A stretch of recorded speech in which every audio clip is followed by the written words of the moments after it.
Kalau ya saya Kapolda kamu, masih Kapolda, Anda tidak bakalan sampai ke Komisi 3 dan saya sudah berhentikan Anda.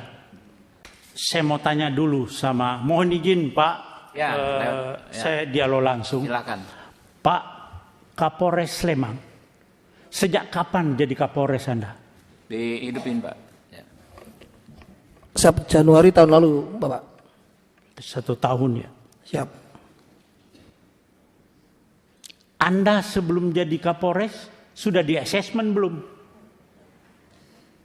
Siap, izin kami pada saat Kapolres masih AKBP juga sudah assessment Bapak. Sudah. Sudah baca belum KUHP dan KUHP baru? Siap, sudah baca Bapak. KUHP undang nomor berapa? KUHP yang baru itu nomor berapa? Nomor 3. Kalau sudah Anda sudah baca nomor berapa? Nomor 1. Iya nomor 1 tahun berapa? Nomor 1 tahun 2003 Bapak. 2023. KUHP? 2023. Ulangi. 2025. Saya tanya Anda karena ada kaitannya nanti di pasal di KUHP. Berlakunya kapan sih itu KUHP dengan KUHP? Sejak tanggal 2 Januari kemarin Bapak. Kemarin kapan? Kemarin dulu. 2026. 2026. Siap. Jawabnya begitu kalau Anda Kapolres. Kemarin kok, kemarin apa? Anda Kapolres. Harus melihat sesuatu gitu loh. Nah, sudah disampaikan oleh Pak Riwanto tadi bahwa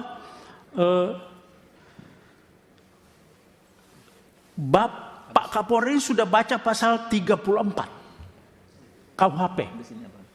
Sudah baca. Enggak. Ada di situ itu permasalahannya Pak. Belum baca. Pasal 34 KUHP.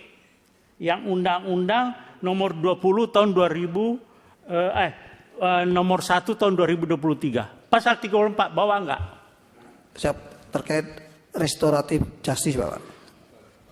Bukan, pasal 34 KUHP. Anda itu datang ke sini tentang masalah pasal-pasal, tapi Anda tidak bawa KUHP. Kalau enggak saya pinjamkan, saya bawa nih. Bawa Pak. Pasal 34. Saya yang baca. Kalau ya saya Kapolda kamu, masih Kapolda, Anda tidak bakalan sampai ke Komisi 3 dan saya sudah berhentikan Anda. Anda kok Kapolres sudah kombes seperti itu. Bagaimana polisi ke depan? Oke, saya bacakan pasal 34 ya. Pasal 34. Setiap orang yang terpaksa melakukan perbuatan yang dilarang tidak dipidana jika perbuatan tersebut dilakukan karena pembelaan terhadap serangan atau ancaman serangan ketika yang melawan hukum terhadap diri atau terhadap diri sendiri atau orang lain. Kehormatan dalam arti kesusilaan atau harta benda sendiri atau orang lain. Oke, itu kalau Anda belum jelas, saya bacakan pasal 34 penjelasannya. Itu lebih rinci lagi di situ. Ada penjelasan pasal 34. Ini bukan tindak pidana. Kalau di KUHP Lamu Overma, alasan pembenar bahwa orang itu membela diri. Membela diri, bukan undang-undang lalu lintas. Anda salah menerapkan hukum. Jaksa lagi P21 juga. Anda koordinasi yang nggak benar itu. Polres dengan kejaksaan. Anda koordinasi tapi salah. Bagaimana?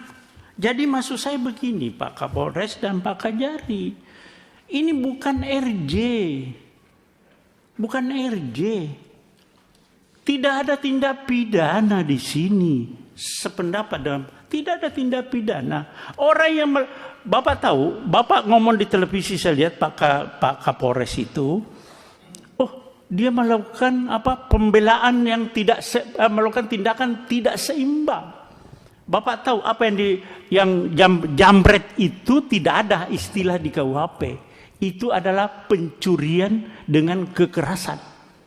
Bukan 36, bukan pencurian biasa, bukan pencurian pemberatan, tapi pencurian dengan kekerasan. Curas itu Pak, curas itu begal.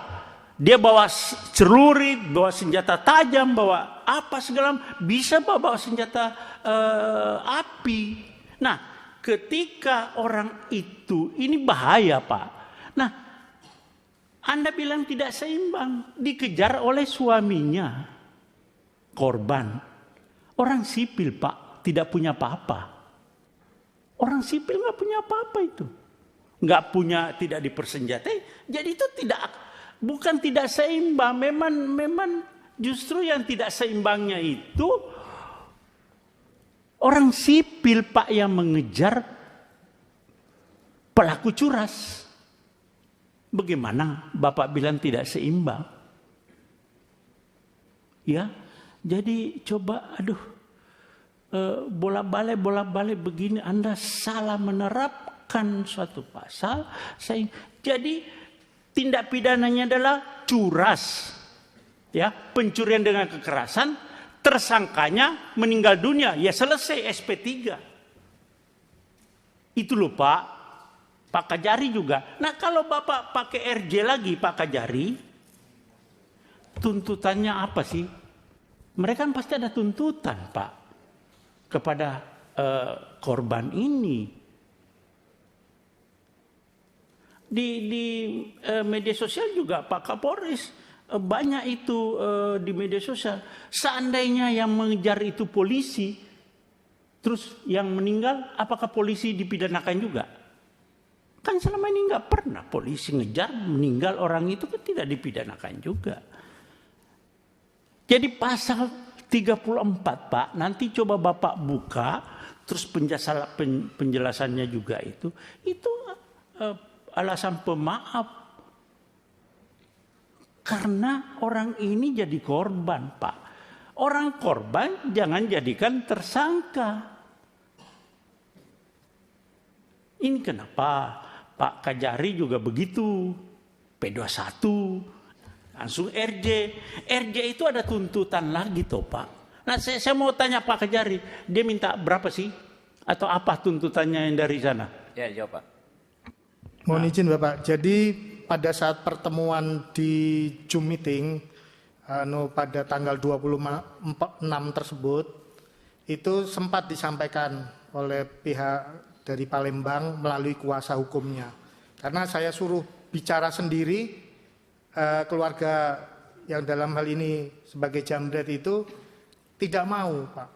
Tidak mau bicara, semua pokoknya melalui kuasa hukumnya. Iya bukan melalui kuasa hukumnya. Makanya kuasa hukumnya akhirnya menyampaikan pada forum itu, mungkin pihak keluarga daripada Pak Ogi juga tahu, itu hanya memberikan bahwa dia waktu itu biaya-biaya yang timbul seperti untuk mengantar jenazah dari Jogja ke Palembang, biaya ambulannya, terus biaya pemakamannya, dia seperti itu hanya menyampaikannya. Selanjutnya akan nanti Nilainya berapa Pak? Dia belum menyebut nilai pada saat itu Bapak. Pada saat pertemuan Zoom meeting itu dia tidak menyebut nilai, hanya menggambarkan bahwa kan kami ada pengeluaran biaya-biaya seperti biaya ambulan, biaya pemakaman. Nah, selanjutnya pada pertemuan lanjutan pada tanggal 27 kemarin itu akhirnya antara kuasa hukum sepakat mau bertemu 4 mata besok sore di kantor Kejaksaan Negeri Oke, Sleman. cukup lanjutkan Pak. Cukup, belum, masih ada. Jadi Pak Kajari dengan Pak Kapolres coba ini ya, Pak Kajari, Pak Kapolres sih sudah Sespimti atau Lemhanas? Belum? Saya belum Bapak. Sudah Sespimti? Belum Bapak. Hah? Belum. Belum. Ya udah.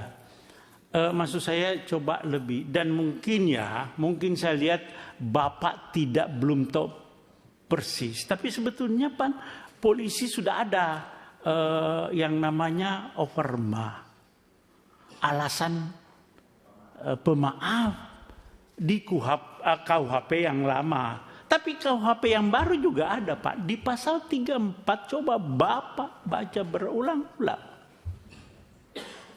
Dan itu curas Pak, bukan pencurian biasa. Pencurian dengan kekerasan yang resikonya tinggi sekali. Masih lumayan Bapak suaminya mau mengejar dengan punya keberanian yang cukup Pak. Tidak semua orang mau mengejar. Nah, di dalam terjadinya pengejaran itu terjadi suatu kecelakaan begitu. Ya sudah selesai, tersangkanya meninggal dunia. Tidak ada lagi RJ. Nah kalau Bapak RJ, tuntutannya itu nanti karena dia merasa pede.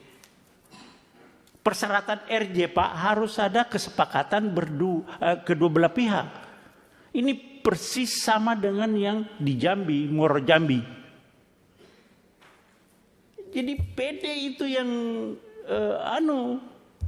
pelapor itu. Jadi merasa percaya diri, jadi bisa membuat angka yang cukup tinggi nanti Pak. Terjadi lagi pemerasan di situ. Nah, saya minta Bapak lebih bijaklah terhadap ini. Berdua Pak. Bapak sebagai aparat penegak hukum, Bapak tahu ada alarm. Bapak bukan dengan gagah berani menyampaikan unsur-unsur pidana ini. Tidak. Coba lihat di media sosial bagaimana tanggapan masyarakat. Itu sinyal bahwa Bapak salah di dalam menerapkan pasal di situ. Iya Pak ya, Pak Kapolres. Coba lebih bijak. Ya. Kita lagi sekarang polisi dengan jaksa dengan hakim, reformasi Polri, tapi tetap bergulir. Anda tidak mengerti Pak Kapolri, bagaimana sih Polri kita ini jaga supaya marwah Polri ini lebih dipercaya kepada masyarakat. Tapi Bapak ada kegiatan potongan-potongan kelakuan Polri yang membuat citra Polri semakin buruk. Kita berusaha Pak. Kita di sini semua sepakat Polri itu di bawah presiden. Ini semua perdebatan. Tapi Bapak jangan mencederai ini. Ya saya kira itu Bapak coba. Kalau saran saya ini SP3 Pak. Terima kasih. Assalamualaikum warahmatullahi wabarakatuh.